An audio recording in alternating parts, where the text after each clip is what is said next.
Where? There's more down here.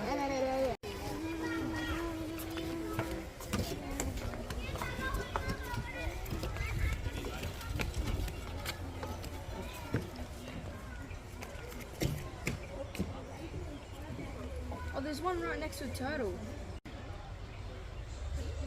Come on up.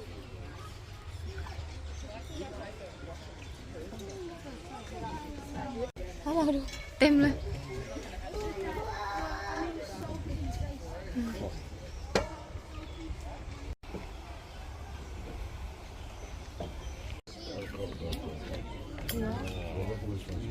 Can't see the tree. I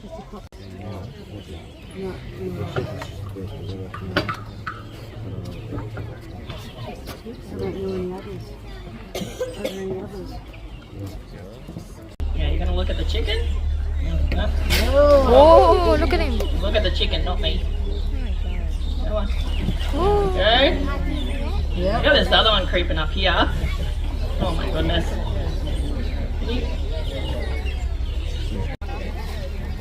A lot of paperwork. Things go wrong. Yeah, just young. Hey, that's not real. โอ้ยผู้หญิงนี่ผู้หญิงเล็ก Hey, a little drop up there. Perfect. You know, there's two.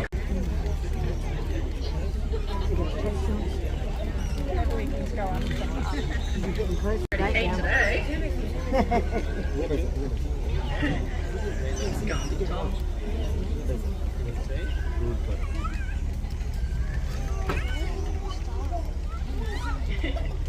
Just gonna move a few crops around, get them into position. Good one.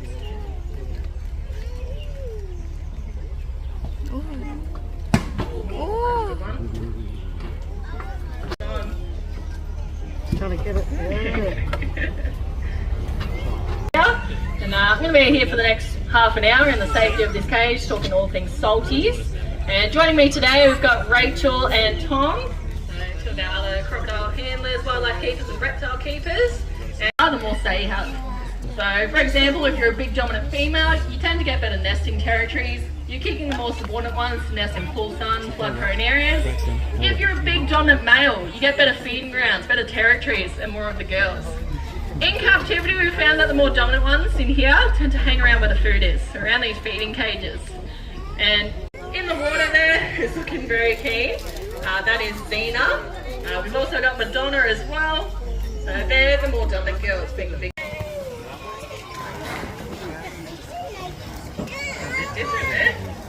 Oh, yeah. Check it's all clear. Sometimes you get a few sneaking over around there.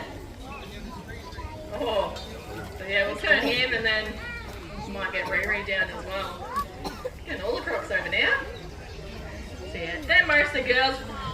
I do have some of the girls lurking around my feeding cage as well. They're always just waiting for me to stick my head out the side. So that is Psycho. And we've also got Crunch swimming around down here. A few more original names. I think every park you go to has a Psycho. It's still got a bit of growing to do. It's still a very large animal. It's going to ruin Tom's day. Turn around. Back. Yeah, that's it. Get a bit closer. Now, TC, like most of the boys you'll probably meet around the park, was a problem crocodile. So it came to us from the wild after getting up to a bit of mischief or trouble. Part of their management plan pulled them up here. So TC stands for Tin Creek, where he came from. Now, if you're not sure where Tin Creek is, it's about 100 metres away from us right now. It runs along inside the park here at Hartley. So if you've been to the kangaroos, you've probably walked over. Not really getting involved in the show until a few months ago. Started building up a bit of confidence, working her way up the ranks. Oh God, she's still coming for you. Oh my God. So it is conditioned behaviour, so through associative learning, which can take months, even years. So usually when you start off hand feeding these guys, they have no care for the chicken whatsoever, and they just want to go for your ankles and your feet. She's still, and I've seen her launch off at someone's head before. So Tom's going to be very careful, this girl.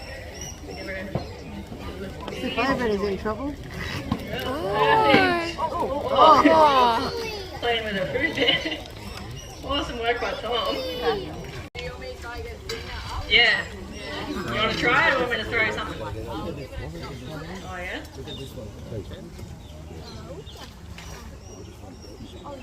There you go. Watch her because she likes to slide and not focus on the chicken, so watch your feet. Throw the chicken.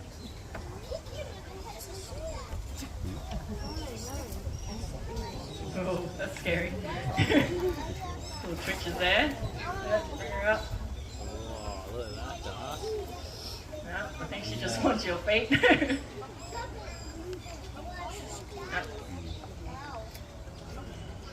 Ooh. Back legs are twitching there. She's thinking about it. There we go. Perfect. Got a little bit for her. Ooh. Crazy.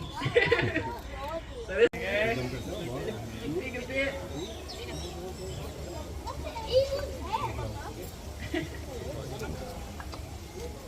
Slowly moving her back feet. There you go. Bring her up. Perfect. There you go. Awesome. Give a round of applause, guys.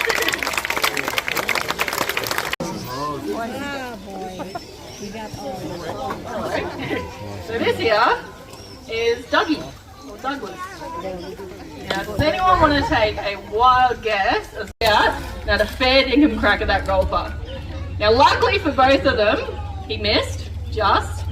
Otherwise, Dougie would have been shot for his crimes and wouldn't be able to have him here to tell you his story. But, as you can imagine, after that, I've actually tried that in the past, relocation. Yeah, shut the gate there. And they quickly found out that it doesn't work for these animals. So your crocodiles, they can navigate. They've pretty much got a built-in GPS system. So they have what's known as magnetoreceptors located in their inner ears, which is the same as your migratory birds or homing pigeons. So they can find their way right back to where they were moved from fairly quickly if they're keen enough. So for example, there was a crocodile relocated from the eastern side of Cape York.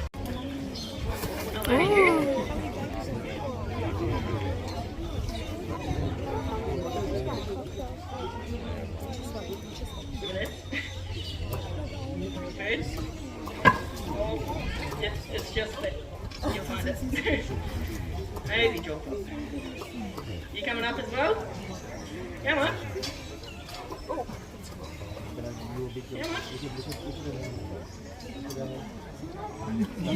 Coming up.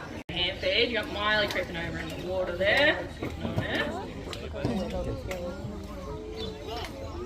Yep, showing that food as well. Getting all the twitchy ones today. There we go. Turn him over there. Clear the space a bit. Bring him up. Jump to size your head then. Awesome.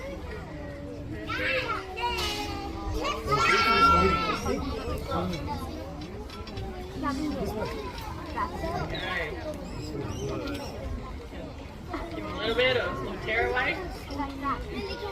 Yeah.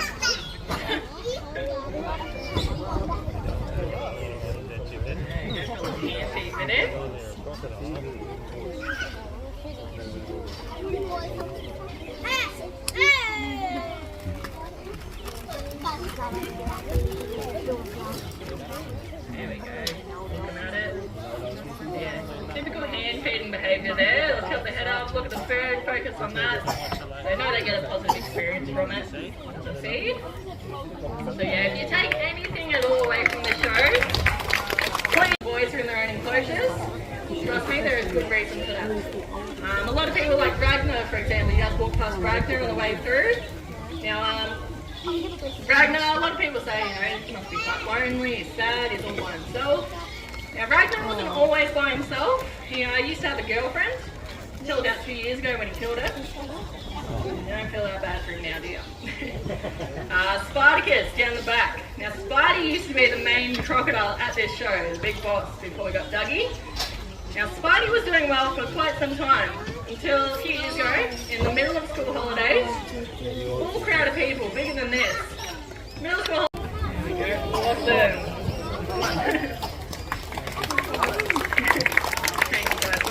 So they don't need to move around as much as we do. They're trying to save up as much energy for the perfect moment to either run away from a threat or go after a prey item as well. So, Ooh. awesome one, Tom. Show the fingers. Ooh. A lot, I'll say. I'm hungry.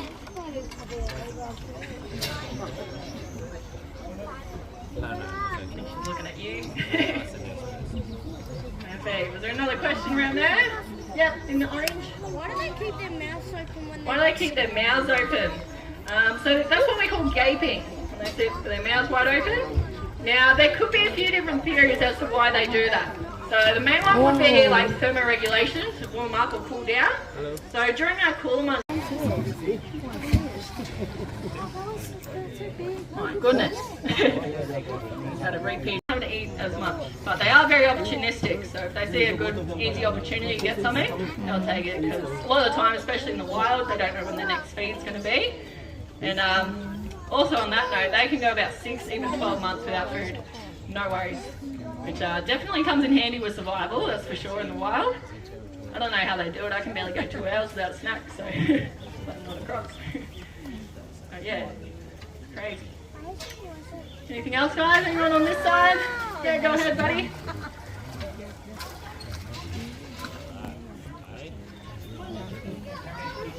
How many teeth? Around 64 to 68 teeth in their mouths at a time. And they'll get a new set every 2 years. A lot of teeth. People masking when we put it there. Yeah, around 40 is about the oldest that we know of here. Yeah, you can't check their teeth to age them like you do with like horses, because they're going through 50 sets. Bone density studies aren't very accurate either. Yeah, might do one more question. Have you got one? Yeah, go ahead. Where do the beaks? Where do they... it looks like Dougie's already on his way over and Zena's just blocking him. Yeah, you got another floater there? Or... There we go, and hopefully Zena's smart and move out of the way. Dougie out. You see a little bit more of him there. You may also notice Dougie's only got like 5 teeth.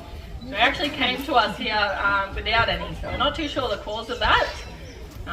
When he did come to us from the wild, he regurgitated a few kilos of like crab pots and garden fencing and things, so it's kind of damaged. But Rach still has to be careful because I can't imagine how embarrassing it would be to get yourself killed by a toothless crocodile. Family would never live it down. Just watch Zena there. There we go, perfect. And a tiny little